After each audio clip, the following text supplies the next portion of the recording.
ទាំងអស់មកដឹងពីតម្លៃដីនៅក្នុងខណ្ឌដង្កោ ចង់ទិញលក់ជួលចោលដាក់ទ្របមែនទេសូមតាក់ទងមកកាន់ Harbour Property បើយោងតាមប្រតិការរបស់ CBOE Cambodia បានបង្ហាញអំពីតម្លៃដីជាមធ្យមនៅក្នុងខណ្ឌដង្កោសម្រាប់ឆមាសទី2ឆ្នាំ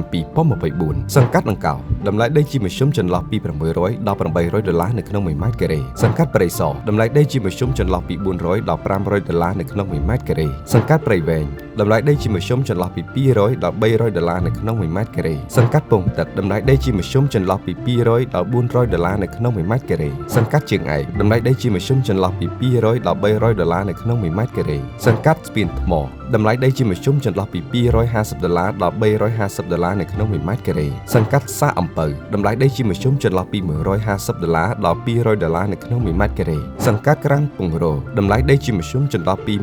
$150ដល់$200នៅក្នុង1ម៉ែត្រការ៉េសង្កាត់គង់នុយតម្លៃដីជាមធ្យមចន្លោះពី$150ដល់$200នៅក្នុង1ម៉ែត្រការ៉េសង្កាត់ទៀនតម្លៃដីជាមធ្យមចន្លោះពី$120ដល់$200នៅក្នុង1ម៉ែត្រការ៉េសង្កាត់រលួសតម្លៃដីជាមធ្យមចន្លោះពី